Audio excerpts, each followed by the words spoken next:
A paz do Senhor, meus irmãos. Hoje eu estou meditando no livro de Ezequiel, no capítulo 34, que fala acerca dos pastores. E nós devemos muito orar pelos pastores, principalmente dos pastores brasileiros, porque, irmãos, a coisa está feia. A gente vê muitas vezes as pessoas pregarem tanto, se preocupando em falar de membros e ovelhas, mas esse texto de Ezequiel é muito forte porque ele responsabiliza sim diretamente todos os líderes por conta das ovelhas estarem andando desgarradas. E você glorifique a Deus se você tem um líder, se você tem um pastor que cuida de você, que se preocupa com você. E por isso devemos orar, revestindo eles em oração, para que eles não venham a se tornar um desses, a qual o livro de Ezequiel, capítulo 34, vem apontando acerca do porquê das coisas. Vemos aí o burburinho de uma profetisa que foi levantada no meio de uma seara, não para abrir os olhos dos ímpios acerca das coisas que têm acontecido no nosso meio, mas para abrir os olhos dos líderes, para que eles vejam que sim, eles são responsáveis quando eles são negligentes em relação ao Evangelho de Cristo, e também responsabiliza eles o porquê das coisas acontecerem ao nosso redor. Capítulo 34, versículo 1 de Ezequiel diz assim: "E veio a mim a palavra do Senhor, dizendo: Filho do homem, profetiza contra os pastores de Israel." Claro que essa passagem aqui está falando especificamente do povo de Israel, mas se você prestar atenção, você vai ver que no nosso meio tem acontecido a mesma coisa. Profetiza e diz aos pastores: assim diz o Senhor Jeová: ai dos pastores de Israel que se apacentam a si mesmos. Não apacentarão os pastores as ovelhas. Eles foram chamados para apacentar ovelhas, não a si mesmos. E olha só o que acontece. Quando eles começam a apacentar a si mesmos, eles comem da gordura e vestem as lãs e degolam o cevado. Quer dizer, é mais fácil para eles matarem e jogar fora do que cuidar. Comereis a gordura e vos vestis de lã, degolais os cevados, mas não apacentas as ovelhas. Aí, o que acontece? 5 tipos de ovelha ele cria, ele faz 5 tipos de ovelhas, né? Era para ser uma só, mas elas se transformam em 5 tipos. Por quê? Porque por conta dele fazer isso, a primeira ovelha ela fica fraca, a fraca não fortalece.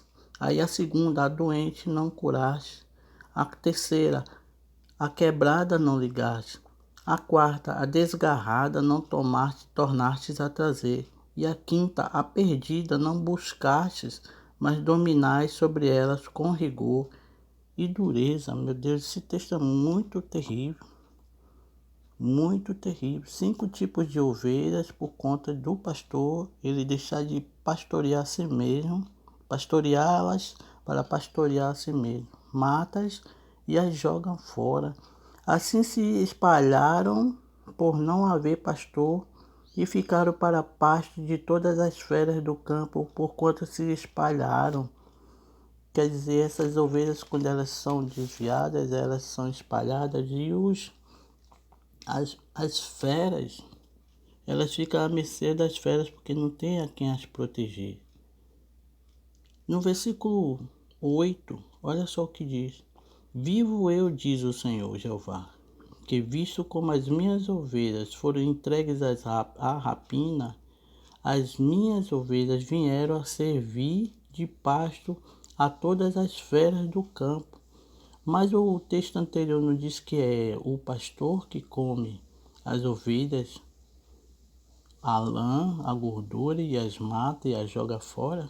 E aqui está dizendo que as ovelhas elas foram entregues às feras do campo. Então o que me dá a entender é que esses pastores, eles são as próprias feras. Eles, por conta de querer se pastorear, eles se tornam as próprias feras e eles devoram as suas próprias ovelhas, da qual eles deveriam estar cuidando. Meu Deus. Foram entregues à rapina, as minhas ovelhas vieram a servir de pasto a todas as feras do campo por falta de pastor. E os meus pastores não procuram as minhas ovelhas, pois se apacentam a si mesmos e não apacentam as minhas ovelhas. Portanto, ó pastores, ouvi a palavra do Senhor. Assim diz o Senhor Jeová: eis que eu estou contra os pastores e demandarei as minhas ovelhas da sua mão, e eles deixarão de apacentar as ovelhas e não se apacentarão mais a si mesmos, e livrarei as minhas ovelhas da sua boca, e lhes não servirão mais de pasto.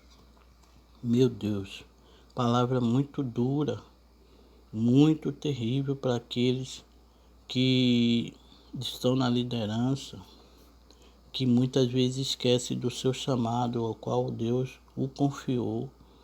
E você que tem o desejo de ser um líder e está disposto a fazer o que for necessário para poder chegar a esse objetivo, bote suas barbinhas de molho, porque Deus não pega leve, não tem como inocente esses que desejam acabar com as ovelhas que é de Deus.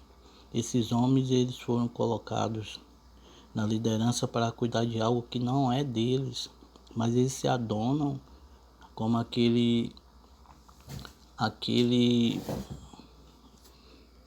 mordomo infiel e começa a usufruir daquilo que não lhe pertence, cuidando de si mesmo. Mas Deus diz através da sua palavra que Ele vai ter um tete a tete com essas pessoas. Por isso, meu irmão, nosso dever como cristão, servo do Deus Altíssimo, não é julgar, não estamos aqui julgando ninguém. Nosso dever é orar, e isso é Deus nos dando um sinal para que nós possamos nos prostrar mais, nós possamos colocar esses homens nos nossos joelhos, nas nossas orações, porque também o texto diz que se ele cai, toda a congregação cai. Então, meus irmãos, você também tem uma grande responsabilidade em orar para que Deus tenha misericórdia, coloque a cabeça desses homens no lugar, para que o juízo não os alcance, para que eles entendam o caminho que eles têm caído, que eles têm caminhado e que o mal não venha sobre eles. Que Deus nos abençoe. Isso é uma passagem forte, terrível.